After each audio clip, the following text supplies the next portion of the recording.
ഇന്ന് നവംബർ 26 ഭരണഘടനാ ദിനം. ഇന്ത്യൻ ഭരണഘടന അസംബ്ലി അംഗീകരിച്ച് പൂർണ്ണമായി നിലവിൽ വന്നതിന് ശേഷം 75 വർഷം പിന്നിടുന്നു. ഒരു രാജ്യത്തിൻ്റെ നിലനിൽപ്പിന് അതിപ്രധാനമായ ഘടകമാണ് ഭരണഘടന. ഇന്ത്യൻ ഭരണഘടന ലോകത്തിലെ ഇതര രാഷ്ട്രങ്ങളിൽ വെച്ച് വളരെ പ്രത്യേകതയുള്ളതും സകല മനുഷ്യരും അംഗീകരിക്കുന്നതും എല്ലാവർക്കും താല്പര്യമുള്ളതും നല്ലൊരു ഭരണഘടന എല്ലാവിധ മേഖലകളെയും ഉൾക്കൊള്ളിച്ചുകൊണ്ട് ജനാധിപത്യ സംസ്കാരം നിലനിർത്തുന്ന ഒരു ഭരണഘടന നമുക്കുണ്ട്. ആ ഭരണഘടന തന്നെയാണ് ഇന്ത്യയുടെ ഏറ്റവും വലുതും യശസ് ഉയർത്തുന്നതും. ഒരു ക്രിസ്തീയ വിശ്വാസി എന്നുള്ള നിലയിൽ ഈ ചിന്ത എൻ്റെ മനസ്സിലേക്ക് കടന്നു വന്നപ്പോൾ പരിശുദ്ധാത്മാവിനോട് പറഞ്ഞു, ഒരു രാജ്യത്തിൻ്റെ നിലനിൽപ്പിന് ഭരണഘടന അത്യന്താപേക്ഷിതമാണെങ്കിൽ ദൈവരാജ്യത്തിന് വേണ്ടി നിലനിൽക്കുന്ന ദൈവമക്കൾക്ക് ഒരു ഭരണഘടനയുണ്ട്. ആ ഭരണഘടനയിൽ അധിഷ്ഠിതമായിട്ടായിരിക്കണം ഒരു ദൈവമനുഷ്യൻ തൻ്റെ ലൈഫ് നിയന്ത്രിക്കുന്നത്. ഇന്ന് ഇന്ത്യയിൽ ഇന്ത്യൻ ഭരണഘടനയനുസരിച്ച് സ്വാതന്ത്ര്യവും മതേതരത്വവും ഒക്കെ വിഭാവനം ചെയ്യുമ്പോഴും സ്വാതന്ത്ര്യം കൊട്ടിഘോഷിക്കുമ്പോഴും ഭരണഘടനയ്ക്ക് അനുസൃതമായിട്ട് വേണം, അതനുസരിച്ച് വേണം നമ്മുടെ ലൈഫ് മുന്നോട്ട് കൊണ്ടുപോകുവാൻ. ഒരു ക്രിസ്തീയ ഭക്തനെ സംബന്ധിച്ചിടത്തോളം തൻ്റെ ലൈഫ് മുന്നോട്ട് കൊണ്ടുപോകണമെങ്കിൽ ഒരു പ്രമാണമുണ്ട്, അല്ലേ? വചനമെന്ന പ്രമാണം, ദൈവത്തിൻ്റെ വചനം.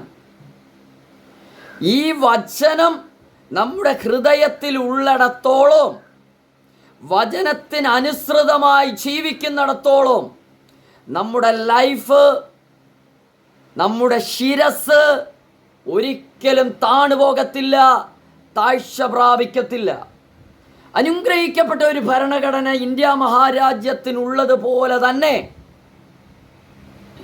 ഒരു ക്രിസ്ത്യൻ ലൈഫിനകത്ത്, ഒരു ക്രിസ്തീയ ഭക്തൻ്റെ ജീവിതത്തിനകത്ത് അവൻ്റെ ശിരസ് ഉയർത്താൻ കഴിയുന്ന അനുഗ്രഹിക്കപ്പെട്ട ഒരു ഭരണഘടനാ സംവിധാനമാണ് വചനത്തിലൂടെ ദൈവം നമുക്ക് നൽകിയിരിക്കുന്നത്.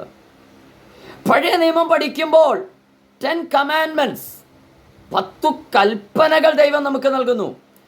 അതിലൊന്നാണ്, ഞാനല്ലാതെ അന്യദൈവം നിനക്കുണ്ടാകരുത് തുടങ്ങി ആ ദൈവത്തെ നീ പൂർണ്ണ ഹൃദയത്തോടെ പൂർണ്ണ മനസ്സോടെ സേവിക്കണമെന്ന് പറയുമ്പോൾ, എന്ന് താഴോട്ട് വരുമ്പോൾ അനുഗ്രഹിക്കപ്പെട്ട 10 കൽപ്പനകൾ.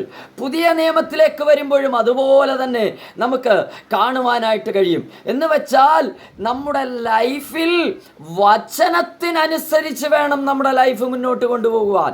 വചനം അനുസരിക്കുന്ന ഒരു ഭക്തനെ ഉലകത്തിൽ ആർക്കും പരാജയപ്പെടുത്താൻ കഴിയത്തില്ല. വചനം ഹൃദയത്തിൽ സംഗ്രഹിക്കണം. യേശു കർത്താവ് പരിശുദ്ധാത്മാവ് നിറഞ്ഞവനായി യോർദാൻ വിട്ട് മടങ്ങി. വചനം പറയുന്നു, ലൂക്കോസ് എഴുതിയ സുവിശേഷത്തിൽ, പിശാച് അവനെ പരീക്ഷിച്ചു കൊണ്ടിരുന്നു. ശരിയല്ലേ? നല്ലൊരു ഭരണഘടന അല്ലെങ്കിൽ അതിൻ്റെ നിയമങ്ങൾ നമുക്കുണ്ടെങ്കിലും ആ നിയമം തെറ്റിക്കുവാനുണ്ടാകുന്ന ഒരു വ്യഗ്രത, ആ നിയമത്തിനപ്പുറമായി പോകാൻ ഒരു വ്യഗ്രത പലപ്പോഴും ഉണ്ടാകാറുണ്ട്. ഇവിടെ യേശു കർത്താവിനെ പിശാച് പരീക്ഷിച്ചത് എങ്ങനെയെന്നാൽ, എങ്ങനെയാ പരീക്ഷിച്ചേ? 3 വിധത്തിലുള്ള പരീക്ഷണങ്ങൾ ആ ഭാഗത്തിൽ നമുക്ക് കാണാൻ കഴിയും. എന്നെ കേൾക്കുന്ന പ്രിയപ്പെട്ടവരെ, ഉപവസിച്ച് പ്രാർത്ഥിച്ച് അസാധാരണമായ ദൈവകൃപകൾ ഏറ്റെടുത്ത് ദൈവരാജ്യത്തിൻ്റെ പ്രതിനിധികളായി ലോകരാജ്യങ്ങളിൽ കർത്താവിന് വേണ്ടി നിൽക്കാൻ തെരഞ്ഞെടുക്കപ്പെട്ട ദൈവമക്കളെ പിശാച് പല തരത്തിൽ വീഴിക്കുവാൻ നോക്കുന്നു. ഒരു കല്ല് അതെടുത്ത് യേശുവിൻ്റെ കൈകളിൽ കൊണ്ട് കൊടുത്തിട്ട് പറയുന്നൊരു പദം, ഈ കല്ല് അപ്പമാകാൻ കൽപ്പിക്ക്. യു ക്യാൻ, നിന്നെ കൊണ്ട് അത് പറ്റും. പൈശാചിക വലയിൽ പ്രിയമുള്ളവരെ നാം വീഴരുത്. ഈ സന്ദർഭത്തിലാണ് ദൈവം നമുക്ക് തന്ന ഈ വചനത്തിൻ്റെ പ്രത്യേകത. മിറക്കിളുകൾ ലൈഫിൽ സംഭവിക്കും. മിറക്കിളുകൾ ഒരിക്കലും സ്വാർത്ഥമായ ചിന്താഗതിയിൽ, എൻ്റെ സ്വയമായ ഇഷ്ടത്തിനും സ്വന്തം കാര്യം നോക്കേണ്ടതിനുമാകരുത്. അതല്ലേ, എനിക്ക് വിശന്നു, കല്ലെടുത്ത് അപ്പമാകാൻ കൽപ്പിക്കൂ. പൈശാചിക ശക്തികൾ നോക്കി നിൽക്കേ. ആ കല്ല് അല്പമാകാൻ കൽപ്പിച്ചാൽ ഒരുപക്ഷെ അത് അപ്പമാകുമായിരിക്കാം, പക്ഷേ അത് പൈശാചിക ശക്തികളുടെ വിജയമാണ്. ഇന്ന് എന്നെ കേൾക്കുന്ന ദൈവമക്കളോട് പരിശുദ്ധാത്മാവിൽ പറയാം, നിന്റെ മുമ്പിൽ കൊണ്ടുവരുന്ന പരീക്ഷണങ്ങളെ അതിൻ്റെതായ നിലയിൽ ദൈവം നമുക്ക് തന്ന വചനം ഉപയോഗിച്ച് ചെയ്യിക്കുവാൻ നമ്മൾ പ്രാപ്തരായാൽ, യെസ്, ദൈവം അത് ആഗ്രഹിക്കുന്നു. വചനം ഉപയോഗിച്ച് ജയിക്കുന്നൊരു ജനറേഷനെ ദൈവം ഈ കാലഘട്ടത്തിൽ ആഗ്രഹിക്കുന്നു. പൈശാചിക ശക്തികളെ അടിയറവെപ്പിക്കുന്ന 3 പരീക്ഷണങ്ങൾ കഴിഞ്ഞ ശേഷം യേശു കർത്താവിൻ്റെ അടുത്തുനിന്ന്, സമീപത്ത് നിന്ന് പിശാച് ഓടിപ്പോയി എന്നാണ് വായിക്കുന്നത്. പ്രിയമുള്ളവരെ, ഞാൻ ആത്മാവിൽ കൈമാറുന്നു, നിന്നെ പരീക്ഷിക്കുവാൻ അടുത്തു വരുന്ന പരീക്ഷകനെ അവോയ്ഡ് ചെയ്യാൻ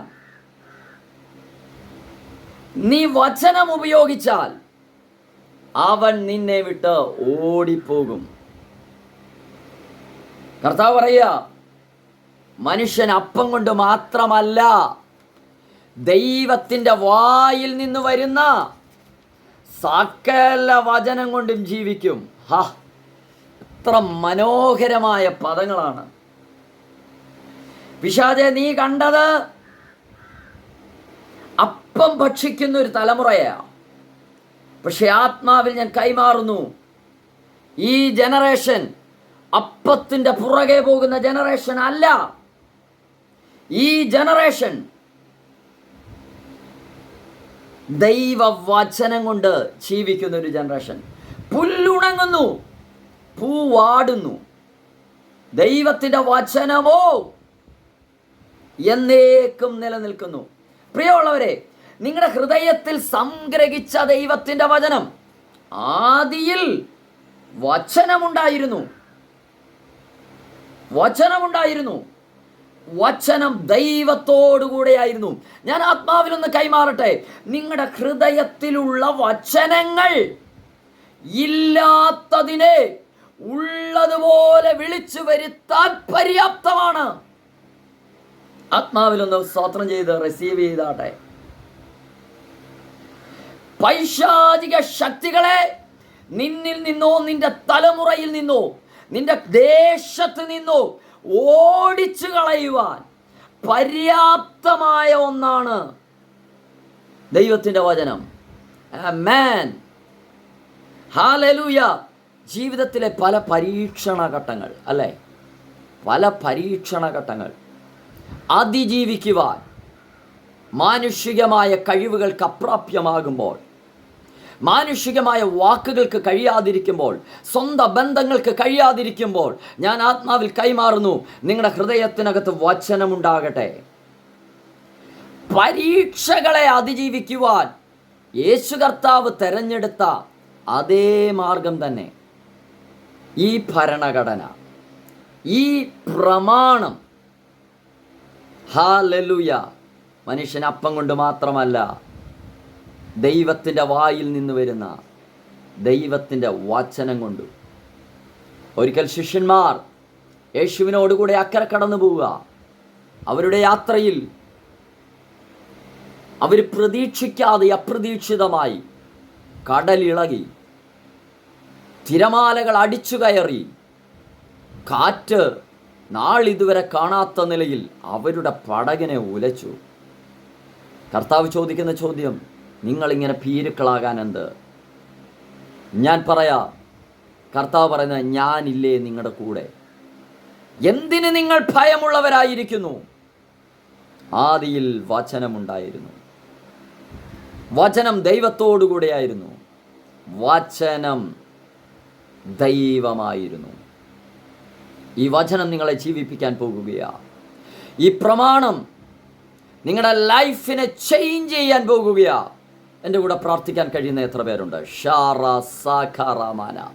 ഞാൻ ആത്മാവിൽ പ്രവചിക്കുന്നു, ദൈവത്തിൻ്റെ വചനം നിങ്ങളെ അസാധാരണമായ നിലയിൽ ഇന്ന് ജീവിപ്പിക്കാൻ പോകുകയാണ്.